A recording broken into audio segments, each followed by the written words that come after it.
Bagaimana Bapak Ibu, apakah perwakilan investor dari perusahaan sudah bergabung semua di Zoom meeting hari ini? Alhamdulillah sudah bergabung semua Bapak Ibu sekalian dari tim Bengkol. Oke, baik. Karena para investor sudah memasuki ruangan Zoom, kita mungkin bisa langsung mulai presentasi dari perusahaan Bengkol. Baik. Assalamualaikum warahmatullahi wabarakatuh. Selamat pagi Bapak Ibu sekalian. Salam sejahtera untuk kita semua.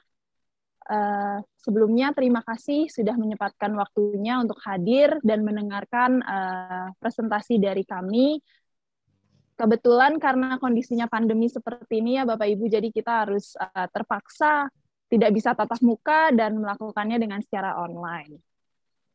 Untuk lebih relax gitu ya, kayaknya kita butuh perkenalan dulu sebelumnya. Mungkin nanti diawali dari tim kami, tim Bengkol, dan akan dilanjutkan oleh tim dari Bapak Ibu investor dari IFC Indonesian Funder Capital. Oke, baik. Perkenalkan, saya Nur Safitri sebagai CEO dari Bengkol. Baik, perkenalkan saya Anissa Dayani sebagai CCO dari Bengkol. Perkenalkan, saya Bagas Mufti, CTO dari Bengkol. Perkenalkan, saya Nilam Cahya sebagai CMO Bengkol. Perkenalkan, saya Rizky Nurulaili dari CFO Bengkol. Oke, mungkin selanjutnya dari Bapak Ibu investor, bisa silahkan memperkenalkan diri. Terima kasih. Selanjutnya, kami para investor ingin memperkenalkan diri. Saya salah satu perwakilan dari IFC, Komaria Wulan. Saya Jihansa Safitri, perwakilan dari IFC. Oke, saya Safira Balkis dari perwakilan IFC juga. Saya Vanessa Farani, saya juga dari perwakilan IFC. Saya terakhir, Nova Ninatan Selatu, saya selaku CEO dari perusahaan Indonesia Founders Capital atau IFC. Salam kenal Bapak Ibu sekalian. Baik, terima kasih Bapak Ibu sekalian. Selanjutnya kita langsung saja masuk ke sesi presentasi dari PT Bengkol. Untuk yang pertama akan disampaikan oleh Saudari Nilam. Kepada Nilam dipersilakan. Oke, baik. Terima kasih Saudara Nur atas kesempatannya untuk menjelaskan. Ya, selanjutnya saya akan menjelaskan PT Bengkel Online Indonesia atau dengan produk kami yaitu Bengkol. Iya, kami beranggotakan 5 orang sebagai pendiri dari Bengkol ini sendiri yang tadi sudah kami perkenalkan masing-masing. Nah, berangkat dari masalah-masalah yang ada, yaitu yang pertama mesin kendaraan, yang kedua ada perhatian terhadap kendaraan, dan juga yang ketiga resiko tanpa prediksi dengan kasus-kasus yang terjadi. Muncullah solusi yaitu melalui aplikasi Bengkol, di mana para pelanggan dapat mengatasi masalah-masalah yang terjadi melalui aplikasi Bengkol dengan cepat, tepat, dan aman.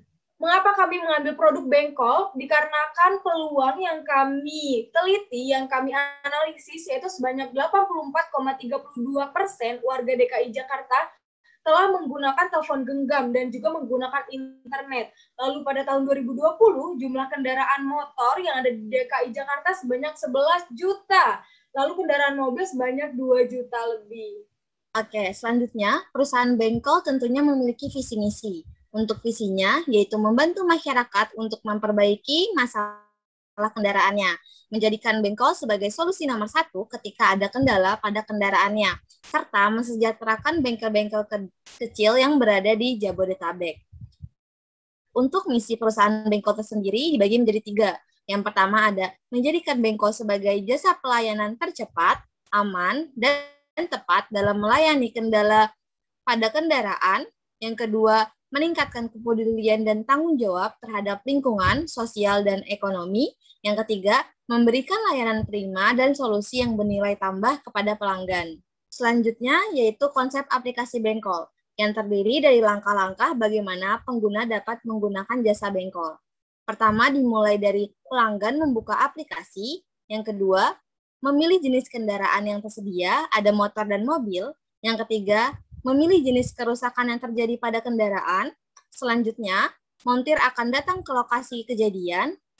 Langkah selanjutnya, pelanggan membayar jasa Bengkol bisa melalui cash atau cashless. Dan yang paling terakhir adalah pelanggan dapat memberi rating terhadap jasa Bengkol yang telah diberikan. Baik, selanjutnya adalah analisis kompetitor, di mana terdiri dari 3 kompetitor untuk bisnis Bengkol sendiri. Yang berarti melihat dari kondisi ini, dengan melihatnya kompetitor berarti banyak yang menunjukkan fleksibilitas terhadap ketertarikan pada bisnis serupa seperti ini di Indonesia. Namun dari beberapa kompetitor kita itu memiliki kelemahan. Nah, pastinya maka dari itu Bengkel akan hadir untuk melengkapi kelemahan pada bisnis ini. Selanjutnya adalah strategi pemasaran, di mana Bengkel terdiri dari 2 strategi pemasaran. Yang pertama sosial media, kedua periklanan. Untuk sosial media sendiri kita menggunakan sosial media seperti Facebook, Instagram, Twitter, TikTok, dan YouTube. Selanjutnya untuk strategi periklanan sendiri kita menggunakan Facebook Ads, Instagram Ads, TikTok Ads, YouTube Ads, radio sama buzzer or influencer, terus billboard, dan iklan TV. Oke, baik. Selanjutnya kita bahas tentang roadmap dari Bengkel itu sendiri pada 2021 sampai 2023. Pada tahun pertama, bisnis kita ini tersebar masih di DKI Jakarta dengan unduhan dari Google Play dan App Store sebanyak 10.000 dan pengguna aktifnya sebanyak 30.000. Selanjutnya untuk mitra, kita memiliki 150 mitra yang tersebar di DKI Jakarta dengan 30 mitra per kotanya. Selanjutnya pada tahun kedua kita sudah mulai tersebar di wilayah Jabodetabek dengan unduhan aplikasi pada Google Play dan App Store sebanyak 30.000 dan memiliki pelanggan aktifnya itu 10.000 pengguna aktifnya. Nah, kemudian untuk mitra kita meningkatkan 30% daripada tahun sebelumnya. Pada tahun ketiga kita juga tetap tersebar di Jabodetabek dengan meningkatkan kualitas serta pelayanan dari Bengkel itu sendiri, dan terdapat unduhan sebanyak 60.000 pada Google Play dan App Store dan memiliki 25 pelanggan aktif pada aplikasi Bengkel. Untuk mitra kita juga meningkatkan 30% dari tahun kedua atau dari 1 tahun sebelumnya. Serta kita sudah mulai menerapkan program-program CSR dari Bengkel itu. Baik, yang selanjutnya untuk segi finansial, ada beberapa indikator yang kami gunakan untuk menunjukkan apakah secara finansial Bengkel ini layak untuk dijalankan. Yang pertama kita bisa lihat dari NPV-nya. Kalau kita lihat di sini, NPV-nya adalah positif. Artinya ketika NPV-nya positif, bisnis tersebut adalah bisnis yang layak untuk dijalankan dan tentunya akan profitable seperti itu. Selanjutnya ada profitability index. Nah, untuk profitability index ini adalah sebesar 1,99. Artinya, setiap Bapak dan Ibu invest Rp1 di Bengkel, maka return-nya adalah sebesar Rp1,99. Selanjutnya untuk payback period itu selama 3 tahun 2 bulan.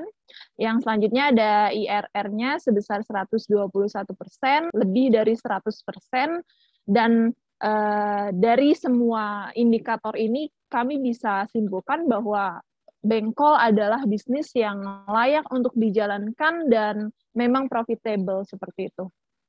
Selanjutnya, ini adalah forecasting untuk revenue dari Bengkel selama 5 tahun ke depan.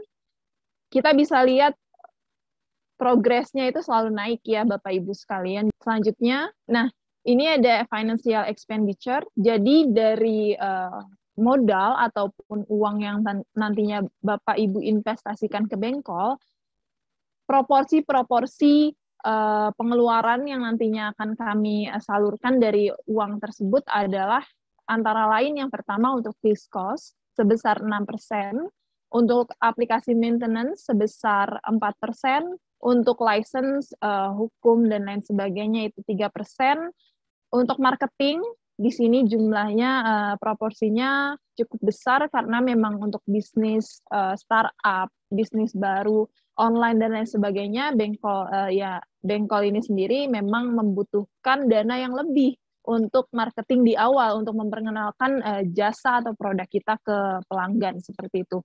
Nah, untuk selanjutnya ada bisnis development. Bisnis development itu sekitar 5%. Selanjutnya ada aplikasi development, karena memang Bengkel ini berbasis aplikasi, jadi memang kami kerahkan perhatian lebih untuk aplikasi kami, yaitu sebesar 32%, yang terakhir untuk operasional sebesar 20%. Selanjutnya, oke, ini ada prototype, bisa dilihat. Selanjutnya, ini untuk rincian finansial kami. Selanjutnya, oke, baik. Mungkin cukup sekian presentasi dari kami. Apabila ada pertanyaan ataupun saran yang mungkin ingin disampaikan oleh Bapak Ibu investor, kami persilahkan. Terima kasih. Oke, sebelumnya terima kasih buat PT Bengkol atas pemaparan presentasi yang sudah cukup jelas. Nah, di sini saya ingin menanyakan bagaimana PT Bengkol mengelola pendanaan dari kami untuk mendukung perkembangan bisnis Anda ke depannya. Terima kasih. Oke, baik. Terima kasih Ibu Jihan atas pertanyaannya kepada Bengkol. Selanjutnya saya akan menjawab. Nah, dari pertanyaan tersebut. Nah, tentunya Bengkol sudah membuat perhitungan terhadap pemakaian dana yang nantinya Ibu dan Bapak akan berikan kepada kami. Seperti yang sudah dijelaskan tadi, beberapa dana atau sebagian besar dana akan kami kelola untuk pengembangan aplikasi dan juga untuk marketing. Nah, seperti yang sudah dijelaskan tadi, dari dana yang Ibu berikan kepada kami tentunya tidak akan sia-sia. Mengapa? Karena return yang akan kami berikan kepada Ibu dan Bapak sebanyak 2 kali lipat dari investasi yang telah Ibu berikan. Tentunya tidak bisa diberikan secara langsung pada tahun pertama, namun seperti dilihat pada payback period kami, yaitu selama 3 tahun 2 bulan, tentunya setelah 3 tahun 2 bulan, Ibu dan Bapak akan menerima return dari investasi yang telah Ibu dan Bapak berikan. Tentunya Bengkol sendiri juga memiliki target dalam 1-3 tahun ke depan yang akan kami pastikan akan tercapai melalui investasi atau dana yang Ibu dan Bapak berikan kepada kami. Seperti itu Ibu Jihan. Terima kasih. Oke, terima kasih atas jawabannya. Baik, untuk Ibu atau Bapak rekan investor lainnya, ada yang ingin bertanya kepada PT Bengkol, dipersilakan. Baik, saya izin bertanya kepada PT Bengkol. Di sini, jika kami sebagai investor menanamkan modal di perusahaan Bapak Ibu, yaitu Bengkol, kira-kira berapa besaran laba atas investasi yang kami tanamkan atau biasa kami sebut return on investment, dan keuntungan-keuntungan apa saja yang kami dapatkan sebagai investor di perusahaan kalian. Terima kasih. Baik, terima kasih Ibu Safira atas pertanyaannya. Terkait return on investment yang nantinya Bapak Ibu akan dapatkan setelah kami perhitungkan dari segi finansial itu sebesar 29%. Tentunya 29% itu adalah jumlah yang cukup besar jika kita bandingkan dengan suku bunga yang ada saat ini, terutama pada saat pandemi, yaitu hanya sekitar 3,5% gitu. Jadi berkali-kali lipat dari suku bunga yang ada pada saat ini. Jadi return on investment dari Bengkol itu 29% seperti itu Bapak Ibu. Dan keuntungan lain yang Bapak Ibu bisa dapatkan jika Bapak Ibu menanamkan modal ataupun dananya ke PT Bengkol, itu ada beberapa. Yang pertama tentunya Bapak Ibu sebagai investor ataupun yang menanamkan saham di kami akan mendapatkan dividen dari keuntungan kami nanti gitu, yang tentunya berlaku untuk jangka waktu yang panjang gitu selama PT Bengkol ini eksis dan berjalan gitu. Terus yang kedua, kami bisa menawarkan kepada Bapak Ibu, jika Bapak Ibu bisa menanamkan dananya kepada kami, Bapak Ibu bisa mendapatkan layanan dari PT Bengkol secara gratis. Dan tentunya kami juga akan memberikan member card dengan tingkatan yang paling tinggi, yaitu Platinum, sehingga Bapak dan Ibu bisa lebih nyaman dan mendapatkan pelayanan yang terbaik dari PT Bengkol. Seperti itu. Terima kasih, Ibu Safira. Baik, saya izin merecall ya. Jadi untuk kami para investor yang menanamkan modal di PT Bengkol itu akan mendapatkan return on investment itu sebesar 29%, dan kami juga mendapatkan keuntungan yaitu ada platinum member dan juga layanan gratis dari PT Bengkol. Seperti itu ya? Betul sekali, iya betul Ibu. Baik, terima kasih Ibu Nur Safitri. Sama-sama. Selanjutnya dari rekan investor jika ingin bertanya. Iya, saya ingin bertanya untuk saya selaku perwakilan dari IFC. Nama saya Komare Ulan. Ya, terima kasih ya atas pemaparan yang memang sangat jelas dan detail. Saya ingin bertanya nih ya, dengan model pendapatan perusahaan Bengkol itu sendiri, jika memang ke depannya basis pelanggan kurang stabil, dan pasti itu akan mempengaruhi ke pendapatan Bengkol ya. Nah, apa sih yang kalian lakukan PT Bengkol nih untuk tetap memberikan profit kepada kami selaku investor? Terima kasih. Oke, baik. Saya akan bantu jawab untuk pertanyaan dari Ibu Komariah. Di sini, karena Bengkol merupakan perusahaan jasa yang tentunya pendapatan utamanya itu berasal dari pelanggan ya, Bu. Nah, lalu bagaimana nih kalau misalnya kurang stabil? Nah, di sini Bengkol berusaha akan melakukan survei untuk meninjau ulang nih terkait kebutuhan masyarakat saat ini terhadap bengkel. Nah, hal tersebut dapat kita lakukan dengan memperbaiki kualitas dan layanan, meningkatkan nilai jual kepada pelanggan tentang bisnis value kita, lalu mengevaluasi harga yang ditawarkan untuk agar sama dengan yang harga di pasaran. Selanjutnya, yang keempat itu meningkatkan strategi pemasaran. Di sini contohnya dengan mengadakan kampanye terkait lebih aware lagi terhadap kesehatan kendaraan motornya. Nah, hal tersebut diharapkan dapat meningkatkan loyalitas pelanggan dan adanya muncul pelanggan baru yang nantinya dapat meningkatkan pendapatan Bengkol. Tapi, itu juga tidak menutup kemungkinan untuk Bengkol melakukan growth strategisnya nih, yaitu dengan cara membuka toko online yang menjual kebutuhan kendaraan seperti spare part, oli, dan lain-lain yang bernama Bengshop. Terima kasih Ibu Nurul untuk penjelasannya sangat jelas. Mungkin untuk rekan investor lain ada yang ingin bertanya? Ya, saya ingin bertanya. Saya perwakilan dari IFC juga. Karena setiap perusahaan pastinya memiliki resiko ya dalam menjalani bisnisnya sekarang maupun di masa yang akan datang. Nah, pertanyaan saya adalah apakah resiko terbesar bagi perusahaan Bengkol sendiri dalam menjalani bisnisnya saat ini dan juga resiko jangka panjangnya untuk masa yang akan datang. Dan dari resiko tersebut, bagaimana PT Bengkol ini dapat menarik konsumennya untuk menggunakan aplikasi Bengkol itu sendiri. Terima kasih. Oke. Terima kasih Ibu atas pertanyaannya yang cukup menarik. Di sini pertanyaannya tentang risiko terbesar dan risiko jangka panjang serta bagaimana sih kita untuk mendorong penggunaan aplikasi Bengkol itu sendiri. Nah, pertama dari risiko terbesar, benar banget, setiap perusahaan atau sebuah bisnis pasti memiliki risiko. Nah, untuk risiko terbesar dari Bengkol pasti mengacu kepada sebuah kerugian, karena itu emang risiko terbesar dari sebuah bisnis. Nah, kerugian ini biasanya bisa disebabkan oleh adanya kompetitor lain, terus mungkin masyarakat yang masih familiar sama bengkel-bengkel resmi atau bengkel-bengkel konvensional, terus mungkin ada juga beberapa masyarakat yang kurang paham dengan fitur digital, terus ada juga bentuk-bentuk ketidakpastian lainnya. Nah, tapi kita bisa meminimalisirkan risiko tersebut melalui strategi-strategi kita seperti strategi marketing tadi yang sudah dijelaskan. Dengan begitu, mungkin orang-orang akan lebih mengenal dengan aplikasi Bengkol dan bagaimana sih proses dari penggunaan aplikasi itu sendiri, sehingga masyarakat lainnya mungkin akan lebih melek dan mengerti terhadap aplikasi kami.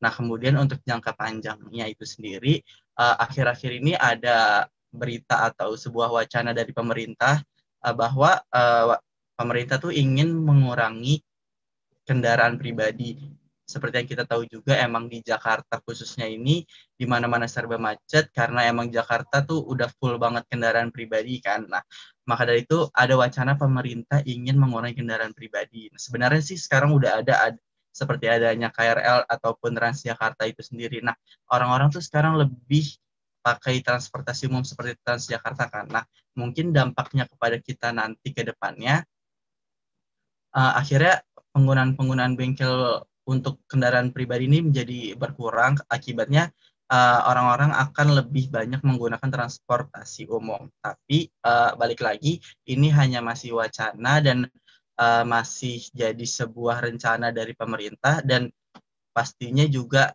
tidak akan 100% orang akan mengurangi kendaraan pribadi. Pasti tetap ada beberapa orang yang akan membutuhkan kendaraan pribadi, jadi tidak mungkin 100% akan hilang. Kemudian bagaimana sih kita untuk mendorong masyarakat ini menggunakan aplikasi Bengkol? Pertama, seperti yang tadi udah jelasin, kita bisa pakai strategi marketing kita bisa melakukan iklan melalui media internet, sosial media, dan media-media lainnya. Nah, mungkin dari iklan-iklan tersebut orang bakal lebih tahu nih, oh ada aplikasi nih Bengkol yang bisa mempermudah masalah-masalah dalam keseharian, khususnya bagi kendaraan pribadinya. Nah, kemudian kita biasanya juga akan memberikan penawaran-penawaran menarik bagi pengguna awal. Seperti biasanya kita tuh bisa bekerja sama dengan dompet digital seperti Dana, OVO, dan lainnya. Biasanya kita akan memberikan diskon untuk pengguna-pengguna awal kita supaya menarik bagi masyarakat itu sendiri. Kemudian untuk jangka kedepannya sepertinya kita memiliki growth strategi itu sendiri. Kita akan meluncurkan member card untuk para pelanggan kita yang terdiri dari beberapa tingkatan dan pastinya memiliki manfaat-manfaat masing-masing manfaatnya. Dengan begitu pasti akan terciptanya loyalitas pelanggan terhadap penggunaan aplikasi kita nih, dan seterusnya mereka akan menggunakan aplikasi kita. Dengan begitu penggunaan aplikasi Bengkol akan terus meningkat. Seperti itu, Ibu. Baik, Bapak Bagas, terima kasih atas jawabannya. Untuk rekan-rekan yang lain yang masih ingin bertanya dengan PT Bengkol, silakan. Baik, terima kasih ya kesempatannya. Mungkin saya akan jadi orang terakhir ya yang akan bertanya terkait bisnis dari Bengkol itu sendiri, Bapak Ibu sekalian. Penjelasannya cukup menarik dan juga ide bisnisnya juga cukup menarik sekali gitu untuk kami gitu selaku Ventures Capital. Yang menjadi pertanyaan saya adalah kira-kira apa sih yang menjadi unique selling proposition atau USP dari bisnis Bengkol ini dibandingkan para kompetitor atau aplikasi yang sejenisnya nih, Bapak Ibu sekalian? Saya mau menjawab pertanyaan dari Bapak Novan.